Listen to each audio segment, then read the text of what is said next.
So we've arrived at our favorite week of college football and probably the most exciting week of every year. But before we get into that, we're going to recap the previous week. And the first thing I want to mention about the previous week is maybe one of the most absurd stats I've ever seen in my life. Kansas State played Utah, and Kansas State ran for 472 yards on the ground, and they lost the game, 51-47. Yeah, that game had an absolutely insane stat line. I don't think I've ever seen a team have over 400 rushing yards and lose a game. Another crazy game that happened was in the Notre Dame and Syracuse game. Notre Dame won 70-7, and this game went about as bad for Syracuse as a game possibly could. Notre Dame had a pick six touchdown with 14 minutes in the first, then a punt return 2 minutes later, another pick six 2 minutes later, a 45-yard run 2 minutes later, and a 58-yard run 2 minutes after that. They were up 35-0 with 4 minutes left in the first quarter, and from there just pretty much dominated their way with giant runs to a 70-7 win. It was about as big of a domination as you could get. They were up 21-0 before their offense had ever even run an offensive play. Just a wild game there. And then if we move into some of the bigger games quick, number 7 Oregon beat 15 USC 42-27. So Oregon's put themselves in a really good position in the playoff rankings probably, as well as in the Big Ten. And they've got Washington this week, so they got a good chance there to solidify a playoff spot. Another game last week, Oklahoma took care of business against Missouri. It was pretty much as everyone expected, a very low-scoring game, and Oklahoma with their defense again comes out on top 17-6. In the evening, BYU got a big Big 12 win over Cincinnati on the road, 26-14, and now they're just one win away from getting a rematch with Texas Tech in the Big 12 championship. And then the final notable game to talk about, Pittsburgh took care of business against Georgia Tech and won by 2 touchdowns. And now they've got a big game with Miami this week with a chance at playing in the ACC championship game. All right, so those games last week and the games we've had all season pretty much lead up to this last week here where mayhem always seems to occur. The first game we're going to talk about is on Friday at noon, and that's Ole Miss at Mississippi State. It's called the Egg Bowl. And in this game, the big story for a lot of the big media outlets is Lane Kiffin, because I think he's expected to make a decision on Saturday after this game. Ole Miss has most of the stat advantages everywhere. They're the better team overall, and I think they're going to go in and take care of business here and finish off an 11-1 regular season and cover the 7.5 spread that FanDuel has it at. Yeah, I agree. I expect the Ole Miss offense to be a little bit too much for Mississippi State. And Mississippi State has been one of the worst teams in the FBS at running the ball and stopping the run. And you're just not going to win too many games in the SEC without being able to run the ball or stop the run.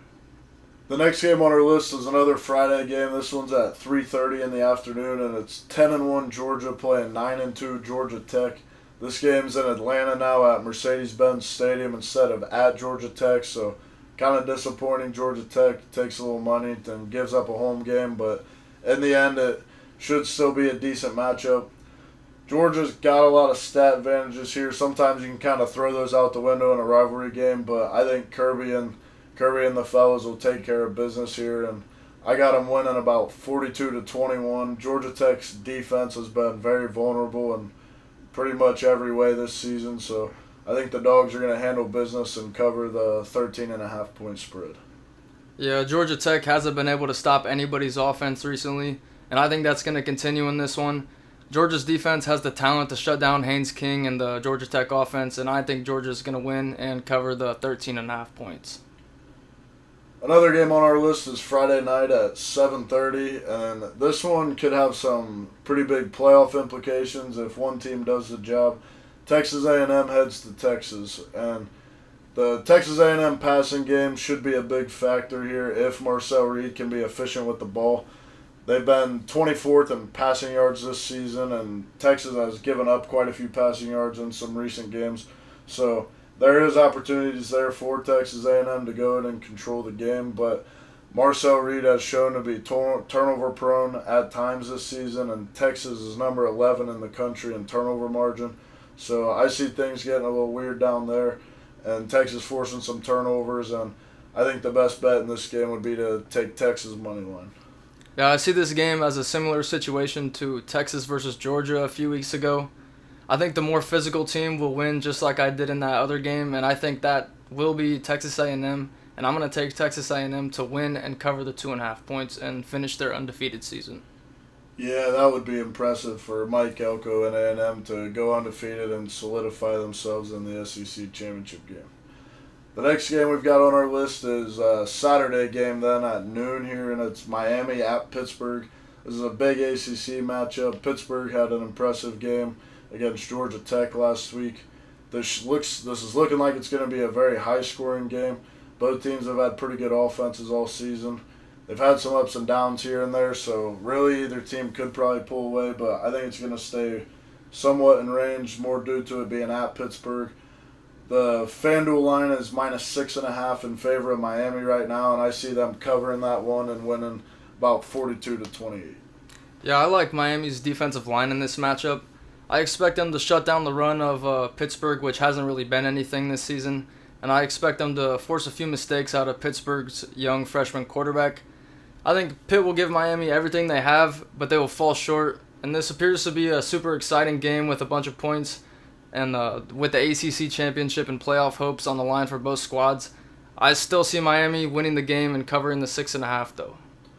Yeah, speaking of games with big playoff implications, we got the next game is Vanderbilt at Tennessee, and Vanderbilt right now is 9-2. If they can go into Tennessee and get an impressive win, they will have themselves a good enough resume to at least get considered for a playoff spot. Neither team has been great defensively, and both teams have been pretty great offensively all season, so we're looking for a lot of points in this one again here.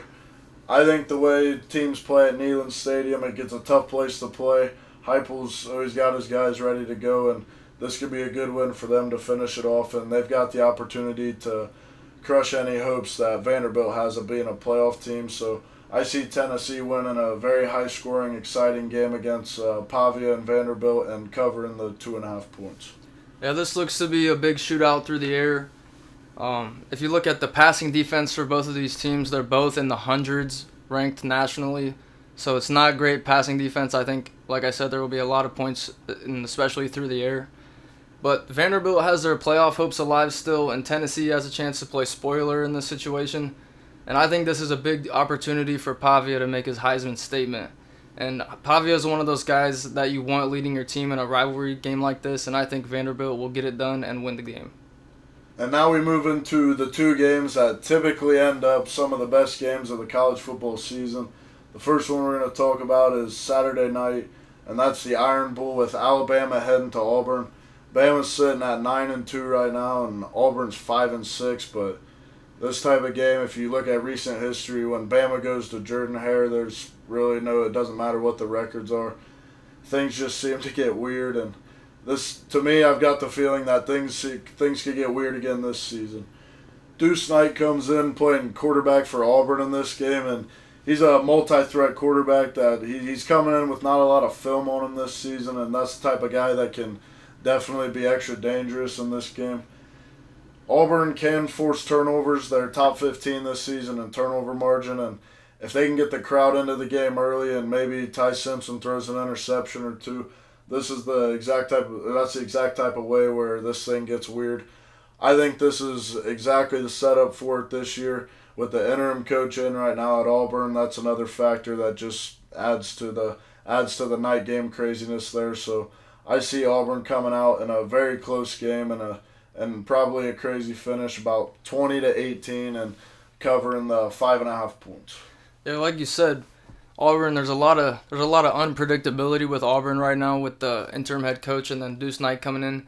But Bama has not been able to run the ball this season, and Auburn has been really good at stopping the run. So I think that's something to mention. Deuce Knight, I've been following this kid since he's been in high school. I really like him as a prospect, and now as a freshman quarterback for Auburn. I think he's a huge wild card in this game. He was a 5-star quarterback, a dual threat quarterback. He can run with the best of them, throw with the best of them, and I think he's gonna put a lot of people on notice this weekend. And I think he's going to be a future star quarterback for Auburn or wherever he goes, and he's going to make this game interesting and give Auburn the win against Alabama at home. And that brings us to our final game of the week that we're going to talk about, and we saved the best for last.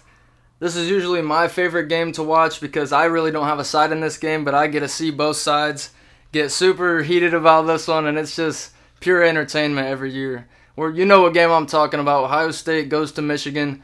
And for this game, to me, stats, the previous games in the season, records, roster talent, it kind of all goes out the window in this game.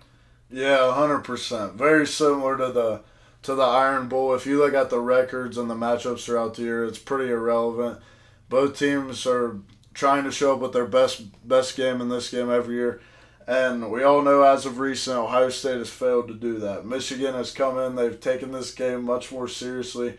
But the Ohio State, at certain positions on this team this year, they seem to have a different mentality that can hopefully take them into Ann Arbor with a little bit of anger and a little bit of grit this year that they haven't shown in past years in this game. The O-line has some guys on it. They're working like a unit this year. They ran the ball well last week and they looked pretty confident doing it. They got some guys on defense that are about as talented as you can get, high-level draft picks, and if you got a good defense going into any game, you got a great shot. It's really just about how differently Ohio State chooses to prepare. Does the coaching staff, do they make different changes? Do they stick with the same thing in the last 4 years and they stay stubborn in their ways? I think in the last couple years they've got kind of baited into trying to be the tougher team and showing they can run it up the middle a little bit. And I think this year Ryan Day's done a good job of starting off the week talking about how they're going to focus more on themselves and what they do best. And if you do what you do best, then it's going to be hard for the other team to beat you. Yeah, just something I want to mention in this. I think there should be a secondary line for this game on who wins the most fights before, during, and after the game. I think that would be pretty funny. But in all seriousness, I think Ohio State will come out pissed off in this game, given what's happened the past few years. And I think they're going to get the run game going in this game, which is something that they really haven't been able to do in the past games. And I think they're going to make a statement in Ann Arbor and win the game and cover the 10.5 points. Yeah, if you look back to the years with Urban Meyer coaching Ohio State, you just came into this game, they came in with a different attitude and a different anger. And if you do that and you've got the more talented players and you can find a way to take control early, then they can definitely go up there and get the win. Both teams are still playing for a spot in the Big Ten championship in this game, so that puts a little more on the line, and that's another emphasis that both teams are going to have on it. You're playing for a trophy this week. But in the end, these are the type of games that make football great. As an Ohio State fan, I pretty much wait year-round for this game. It's always exciting to play at Ann Arbor. You watch your team walk in and get booed and like nothing you've ever seen before. So really, in the end, it comes down to simple football things. Who can be more physical? Who can win the turnover battles? Ohio State can force some turnovers. In the past couple of years, they've been behind on the turnover margin in this game. So you go up there, you take control, maybe put a few guys on their backs and find a way to establish some dominance in the run game like Reg said. And I think the Buckeyes have the right O-line and the right team to do that this year. The big giant factor in the end may be the injuries at receiver for Ohio State. They've got what could be the two best receivers in the country on their team, and Jeremiah Smith and Carnell Tate. And some of the things Ryan Day has said this week makes it sound like they're still questionable whether they're going to get in or not. They've been still doing some rehab, and it's still getting phrased as they're hoping to get better and they're hoping to play. I think, like you mentioned, with the receivers being out, I think this is an opportunity, if those receivers are out, for one of the young guys at receiver, because Ohio State always has some of the best recruits in the country at receiver. I think it's going to be a huge opportunity, if those guys can't play, for one of those young guys to really make a statement and make a name for themselves at Ohio State. This is another type of game where Julian Sayin can have what the voters like and what you call a Heisman moment. If he can go up to Ann Arbor and potentially with one or two of his best receivers out, put together a good game and finally get Ohio State over the hump in this game and get that win and take them to the Big Ten championship, that could be a big stepping stone towards a Heisman Trophy too for Julian Sayin. So there are 1,000 factors in this game, but that's just another one that adds on. So overall, I'm never in this game going to pick Michigan or really anything close to it. We're looking to get back on track in this rivalry as a Buckeyes fan, and hopefully the Buckeyes can go up there, take care of business, and head to the Big Ten Championship, which they haven't been to since, I believe, 2020. I got the Buckeyes winning about 27-10 and covering the 10.5 point spread. So that's going to be all we have for you guys this week. Looks to be one of the most exciting, or if not the most exciting, week of college football up ahead. And if you're listening on YouTube, subscribe and like. And if you're listening on Spotify, make sure you follow us. And we will see you next week.